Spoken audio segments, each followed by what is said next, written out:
안녕하세요, 와베십니다. 오늘은 기침이 있거나 호흡곤란이 있는 강아지와 고양이를 위한 시간을 한번 가져보겠습니다. 기침과 호흡곤란이 주기적으로 있는 아이들 어떤 원인이 있을까요? 첫 번째는 심장병이 있겠죠. 특히 우리 강아지들에게 많이 있는 이천판 폐쇄 부전증이라는 게 있을 수 있고요. 기관지 협착증이라고 여러분들 많이 알고 계시는 여기가 눌리는 기관 협착증. 이런 기침을 많이 하죠. 그 다음에 만성 기관지염이 있는 아이들, 그리고 천식이 있는 아이들, 이런 아이들이 많이 있습니다. 물론 가장 중요한 것은요, 어떤 원인인지에 대해서 정확하게 진단을 하는 것이 가장 중요합니다. 정확하게 진단을 해야 치료 방법이 되었든 관리 방법이 되었든 자세하게 나오겠죠. 하지만 오늘은 그 치료법에 대해서라기보다는 이렇게 기침을 자주 하는 아이들 또는 호흡곤란이 있는 아이들, 이런 아이들을 어떻게 관리하는 것이 좋은지, 보호자분들께서 집에서 직접 하실 수 있는 관리 방법에 대해서 알아보는 시간을 갖도록 하겠습니다. 기침과 호흡곤란이 있는 강아지 고양이들에게 가장 중요한 것은 당연히 첫 번째는 실내 공기입니다. 실내 공기의 청결도가 가장 중요하겠죠. 청결도라고 하면 가정에서 많이 사용하시는 공기청정기를 떠올리시면 될 것 같습니다. 그리고 두 번째로는 온도와 습도의 조절입니다. 온도는 너무 높지 않고 너무 낮지 않고, 습도는 너무 낮지 않도록 하시는 것이 좋습니다. 적정한 온도는 사람이 느끼는 쾌적하다고 느끼는 정도의 온도를 선택하시면 되고요. 습도는 특히나 호흡기가 안 좋은 아이들에게 있어서는 대략 50%에서 60% 정도까지를 유지해 주도록 노력하는 것이 좋습니다. 관리 방법 두 번째는 체중 관리입니다. 체중 관리라는 건 당연히 체중이 높아지지 않도록, 체중이 올라가지 않도록 관리하는 것을 의미합니다. 아무래도 과체중이 되거나 비만이 되게 되면 이 호흡기, 기관지나 기관이나 폐나 심장이나 이런 모든 호흡 기관들이 압박되는 경향이 생기게 되고요. 그 압박으로 인해서 기침을 더 유발할 수 있습니다. 그뿐만이 아니고 과체중이나 비만이 되게 되면 몸에 비만 세포가 많아지게 되는데, 이 비만 세포들은 염증을 일으킬 가능성을 더 높일 수가 있습니다. 따라서 체중을 적절하게 관리해 주는 것도 기침이 있거나 호흡곤란이 있는 강아지와 고양이에게는 큰 도움이 됩니다. 세 번째로는 식습관 관리가 있는데요. 이때 식습관 관리라는 것은 어떤 음식을 먹어야 되느냐를 말하는 부분이 아니고요. 음식을 너무 급하게 먹지 않도록, 물을 너무 급하게 먹지 않도록 하는 식습관을 말합니다. 왜냐하면 자기가 좋아하는 음식 또는 간식, 심지어는 사료 또는 물을 마실 때 아이들이 너무 흥분하면서 급하게 먹다 보면 살에 걸리는 상황들이 많이 생기잖아요. 먹다가 이런 아이들이 있을 거예요. 물을 급하게 톡톡톡톡 마시다가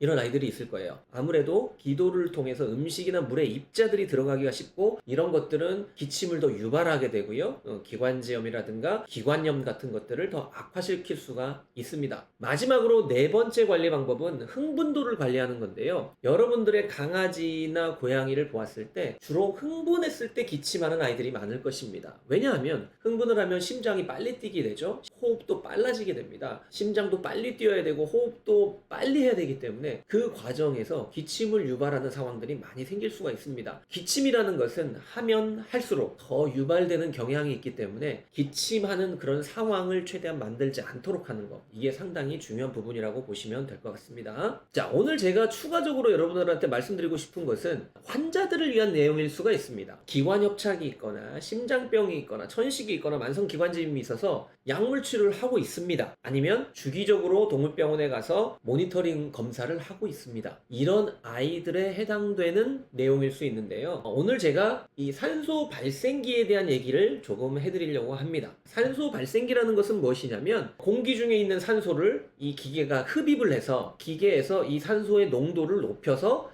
다시 출력을 해주는 겁니다. 그래서 호흡이 힘들거나 기침이 잦은 아이들, 즉 산소가 부족해서 증상이 나오는 아이들에게 조금 더 높은 농도의 산소를 직접적으로 공급해주는 그런 기계라고 보시면 되고요. 이 제품 같은 경우는 이제 O2 Max라는 제품인데요. 제가 협찬을 받아서 여러분들에게 알려드리는 겁니다. 산소 발생기는 어떤 환자들에게 필요하냐? 첫 번째는 기관 협착이 있는 아이들, 기관 허탈이라고도 합니다. 이런 아이들은 평상시에는 기침을 하지 않다가도 조금 흥분하거나 컨디션에 따라서 한번 기침을 하기 시작하면 폭발적으로 기침을 하기도 하고, 그런 기침을 많이 하다 보면은 아이들이 호흡곤란이 오는 경우들이 생길 수 있습니다. 그럴 때 산소 발생기를 통해서 나오는 고농도의 산소를 직접적으로 분사해 줌으로써 호흡을 조금 더 편하게 하고, 그러므로 인해서 이 흥분도가 가라앉기 때문에 기침이 조금 줄어드는 이런 효과를 볼 수가 있습니다. 두 번째는 심장질환 환자들인데요. 이천판 폐쇄부전증을 앓고 있는 강아지들 중에서 A, B1, B2, C, D 단계 중에 C 단계부터는 산소 발생기가 필요할 수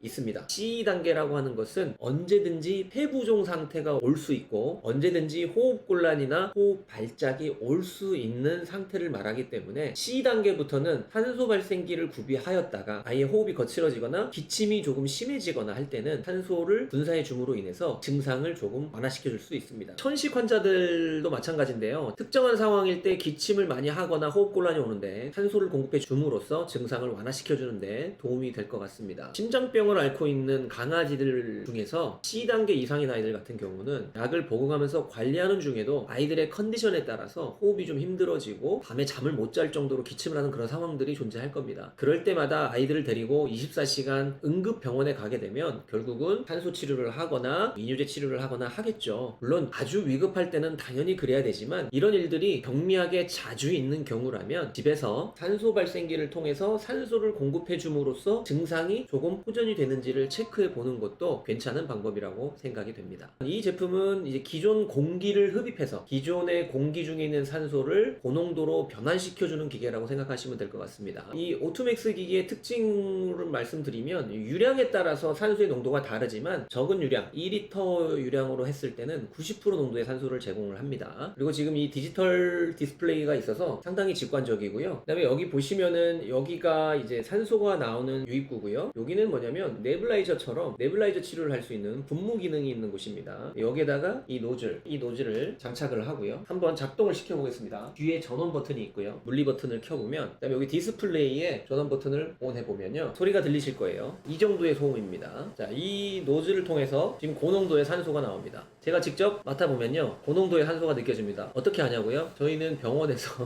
호흡 마취기를 통해서 의료용 산소를 사용을 많이 하기 때문에 산소가 나오는 것을 느낄 수 있습니다. 유량을 높이면 산소 농도는 좀 떨어집니다. 유량이라는 것은 뭐냐면 시간당 나오는 산소의 양을 말하는 거고요. 농도는 이 산소의 농도가 몇 프로 이하를 말하는 겁니다. 여기 보이시는 이 노즐을 통해서 나오는 산소를 이 산소방에다가 주입을 해서 산소방 시스템을 만들 수가 있습니다. 이 산소방은 상당히 간편하게 되어 있습니다. 아크릴 재질인 것 같아요. 크기는 소형견은 충분히 들어갈 정도, 중형견은 들어가면 딱 맞을 정도, 이 정도 사이즈가 됩니다. 조립은 따로 할 게 없고 접혀서 오는데 제가 손으로 이렇게 펼치고 뚜껑을 닫아주면 어떤 접착제라든가 어떤 부속품 없이 다 맞물리게 되어 있어서 상당히 간편하게 조립이 가능했습니다. 그리고 이제 장점 중에 하나라고 하면 손잡이를 이렇게 당기면 앞문이 이렇게 열립니다. 그러니까 이 문을 통해서 왔다 갔다 할 수가 있고 좀 예민한 아이들 같은 경우 완전히 갇혀있는 거에 대해서 불안해하거나 이런 아이들은 이렇게 열어주는 것도 한 가지 방법일 것 같고요. 여기 양쪽 측면에 구멍이 3개가 뚫려 있어요.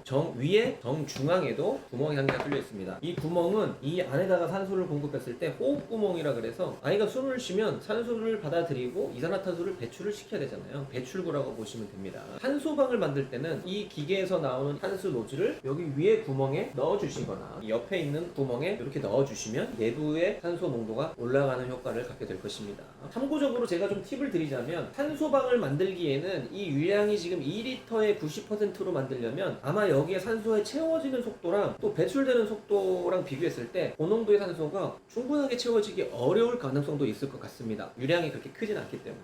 그래서 제가 팁을 하나 드리자면 내가 고농도의 산소방을 좀 만들어야 된다. 우리 아이가 폐부종이 있는 아이다. 호흡이 너무 힘든 아이라서 오늘 밤은 여기서 좀 자야 돼. 고농도의 좀 산소방을 만들어야 되는데 이게 고농도로 하면 양이 너무 적어서 여기에 참 차지 않는 것 같다. 자, 그러면 어떻게 하면 좋냐면 산소방을 만들기 전에 여기 호흡 구멍들이 있잖아요. 구멍들을 막습니다. 테이핑을 하든가 해서 구멍을 막고 산소를 채웁니다. 일정 시간 동안. 제가 뭐 계산을 해보진 않았지만 대략 10분에서 15분 정도를 구멍을 다른 곳을 막은 상태에서 산소를 채웁니다. 그 이후에 이제 아이가 들어가기 전에 구멍을 열어주고 환자를 넣어줍니다. 그러면 일시적으로 좀 높은 농도가 유지될 가능성이 높습니다. 산소방 쓰레기를 사용하는데 제가 의학적으로 좀 팁을 드리자면 산소방을 사용하는 것도 좋지만 우리 아이가 갑자기 발작적인 기침을 하거나 애가 좀 흥분을 하면 호흡을 힘들어하는 아이다. 그럴 때는 이런 산소방에 넣는 것보다는 직접 이 노즐을 하시고 강아지를 안은 상태에서 코에다가 이렇게 대주시는 방법이 있고요. 다른 방법이 있다면 강아지용 네칼라를 착용하고 네칼라의 윗면을 랩이나 비닐로 막아주신 다음에 안축구멍에다가 이렇게 넣어주시면 고농도의 산소가 이 부위에만 차기 때문에 아주 효과적인 산소 방해 효과를 얻을 수 있습니다. 일단 이 제품은 제가 한 일주일가량 실제로 사용도 해보고 적용을 해봤을 때 성능도 괜찮아 보였고 기능적인 부분이라든가 이런 부분을해도 큰 문제가 없어 보였고요. 장점으로 볼 수 있는 것은 AS가 가능하다는 점. 1년 동안 AS가 가능하다고 하니까 사용하다가 특별한 문제가 생기거나 했을 때 AS를 받을 수 있다라는 점이 큰 장점으로 저는 판단이 됩니다. 그리고 지금 여기 딸려오는 여러 가지 부속품들이 있어요. 비강 캐뉼라라고 해서 사람에서 많이 쓰는 건데요. 이거를 연결해서 콧구멍에다가 직접 넣어주는 거예요. 그리고 요거는 헤드셋처럼 생겨 있죠. 헤드셋처럼 끼운 다음에 요거를 코에다가 직접 이렇게 대서 코에 근접하게 산소를 공급해주는 방식이고요. 그다음에 요거는 마스크 형태로 해서 해주는 건데 여기서 지금 제가 설명드리지 않은 것 중에 하나는 뭐냐면 지금 여기 보시면 토출구가 두 개가 있는데 밑에가 지금 산소 공급되는 곳이고요. 위에는 지금 여기 닫혀 있는데 요걸 열어서 열면은요 요런 네뷸라이저 분무 기능을 사용할 수가 있습니다. 호흡기 치료를 받는 아이들 있잖아요. 그러니까 네뷸라이저 약을 받아서 집에서 뭐 천식이 있거나 이런 아이들 약물을 넣어서 여기를 연결해서 이렇게 사용을 해주시거나 마찬가지로 이것을 이 안에다가 직접 넣어서 설치를 해서 이렇게 사용할 수도 있다. 이렇게 보시면 될 것 같습니다. 구독자분들을 위해서 이 제품에 대한 할인 링크가 있습니다. 이 영상 하단에 보시면 링크를 타고 들어가시면 기존에 할인된 가격에 추가적으로 5%를 더 할인받고 구입하실 수 있으니까 필요하신 분들은 참고하시고 여러 가지들을 비교해 보시고 괜찮아 보이신다면 구입해 보시는 것도 나쁘지 않다. 저는 이렇게 생각합니다. 부디 여러분들 강아지 고양이들이 이런 심장질환, 호흡기 질환으로 인해서 너무 힘들어하지 않고 건강하고 행복하게 잘 지내기를 바라겠습니다. 와웨TV에서 처음으로 제가 협찬을 받고 리뷰하는 영상을 만들어 봤는데요. 처음이라 많이 어색하고 쑥스럽습니다. 다음에 또 여러분들에게 도움이 되고 필요한 제품들이 있다면 그런 제품들은 한번 또 리뷰해서 올리는 그런 영상들을 만들어 보도록 하겠습니다. 오늘도 함께 해주셔서 감사드리고요. 궁금한 점은 댓글 주시면 제가 친절하게 답변해 드리도록 하겠습니다. 여러분 오늘도 시청해 주셔서 감사합니다.